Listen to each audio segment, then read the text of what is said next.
Hi, you guys. This is Misty with the Oracle Evolution. Welcome or welcome back. Um, this video, I just wanted to talk a little bit about um, how you can tell if your child or your children are being spiritually attacked. One of the reasons that I find this important is basically what happens is when people are not getting the result that they had hoped for or want or whatever from possible spiritual attacks towards you, then a lot of the times they feel like the next best thing would be, um, to attack your children. So this is like if you have children, obviously that's what this video is for. Also, this isn't like one of those scripted, like, hey, top 10 signs to look out for. I'm basically going to be talking about things that I myself have noticed, um, in with my own children, and especially one in particular. Okay, um, so one of the reasons that I decided to kind of just get on here and talk about it is obviously we have a full moon going on right now, and this is like really the time that if people are trying to do certain things, and we're talking about just specific people, if they're trying to do send any type of attacks or any negative energy or whatever, for a lot of people that believe in that stuff, this would be the time that they do it. Full moon. Um, and so the first thing that I would say for you guys is, to look for certain patterns in your children. You may want to pay attention because if you're looking, with what I'm about to talk about, if you're looking at like your calendar or something and you notice like, hey, this happens every, whatever day, or this happens every whatever this cycle of the moon, or something like that, then that would be just a sign in and of itself. So one of the main things that I notice, I have two children, and one actually stays with me, and one stays with his dad. So so one is 14, the other one is 6, and what I notice is that my 6-year-old becomes extra, just extremely clingy. Um, And so I would say, like, if just, you have like a really independent kid and just out of nowhere, like they just start to become really clingy, that could be one of the signs that, like something is going on with your child. Another thing is that they may have like this overwhelming fear of like the dark. And I don't mean like if you're I don't know, like if your child is already afraid of the dark, that might be a sign. But what I'm talking about is especially if your kid doesn't normally complain about the dark, doesn't normally have any concerns or issues with it being dark, and then all of a sudden on, certain days, or, in certain whatever, like they just um, become really obsessed with darkness, or like seeing things in the dark, or just really not liking the dark, just out of it feels like out of nowhere, then that would be another, to me that would be a sign. So for example, I'll give you an example of um, just a personal example. um, my kid doesn't complain about the dark, but there are some instances, like for example tonight, he became really anxious, and like I was in the next room, not even a room, it's like it's the master bedroom, so I'm in the master bathroom, like taking a bath, and he's like, how much longer, how much longer, how much longer, and I'm just like, what is going on? And finally, I guess I took too long for him, and he just started to bawl, like he starts to cry, and like not just like, just like that little, whatever cry. I'm talking like straight fear. Like he was in panic mode and he's like, I'm scared, I'm afraid, it's dark, it's too dark. And I'm trying to talk to him, just like to keep talking to him while I'm trying to hurry up and get done so that I can get out. And what I found out was it wasn't even a dark room that he was afraid of. He was looking outside through the window at the darkness. And so, and I asked him, like, well, what is going on? Why are you so afraid? And he's just like, I mean, he's hysterical. Like, I'm afraid of the dark.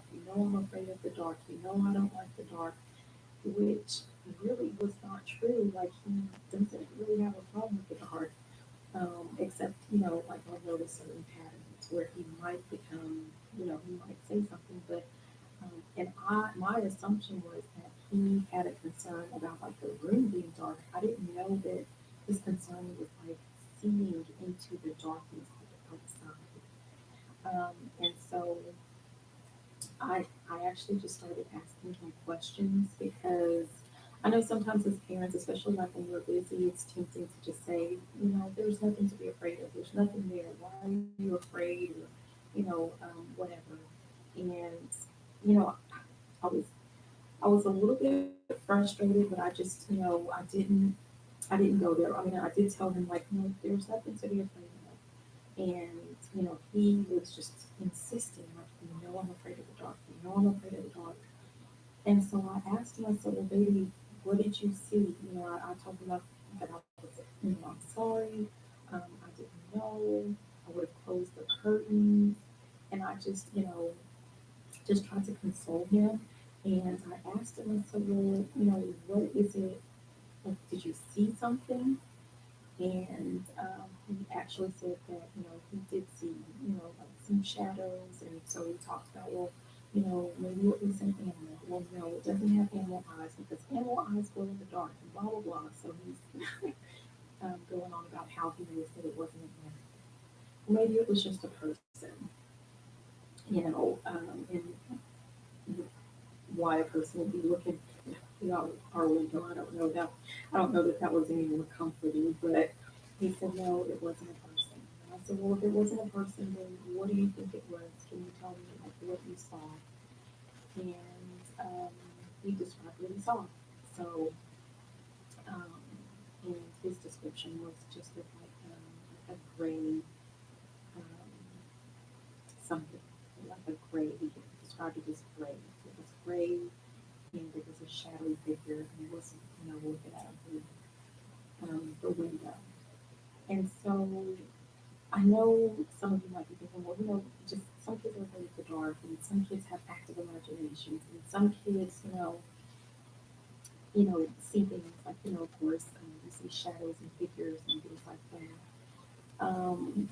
And that might normally be true, but whoever I'm talking to, this is something that you would know would not be normal um, for your kid.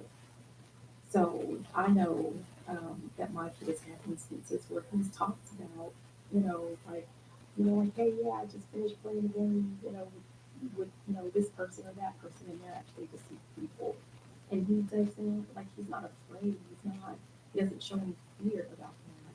So for him to all of a sudden be afraid of, a shadowy figure would be something that would be out of the norm for him. So if it's something that is out of the norm for your child, then you may want to, that might be a sign that, um, you know, um, someone is up to something with your child. Um, Another thing is I noticed that a certain person always calls right before these episodes happen. So if you notice that, like, this friend or this family member or whoever always calls and, asks about or wants to talk to, my kid, um, if you notice something like that and like your kid is just kind of, has an episode right after talking on the phone to a certain person, then that might also be a clue for you as well. So, just be on the lookout for that. Some of the things that I do, um, and it doesn't really, honestly, it doesn't happen a lot, but when it does happen, I notice that it typically coincides with a full moon. And it just seems like, before I just thought, like it just happens out of nowhere. But I've noticed that it happens around the full moon. Um, One of the things that I do is, oh, well, actually, I did talk about, I have another child who lives with her dad, and I noticed that my son, um, he's usually like really independent, really, like busy because he's like a teenager or whatever. But he will call and just his demeanor is a little bit different. So, I'll just kind of talk to him like, sometimes he'll tell me about like, hey, I'm feeling like afraid of something, and we'll talk about whatever it is, and we'll talk it through. Um, and so, but I just kind of know, like you have to kind of know your kid and your mannerisms. But I notice like, if something is off or something, like my child is preoccupied, like there's something on my kid's mind, and so I just kind of talk to them about that. So some of the things that I do is I will do like a limpia. If you don't know what that is, please feel free to look that up. But that's like it's a cleansing. It's like that egg cleansing.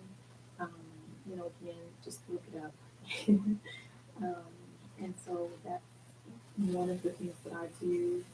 Um, and even with my older kid, like if he's not here when he's here, I'll do the limpia with him. And if he's not here, then I just kind of imagine my child and I just do the limpia that way.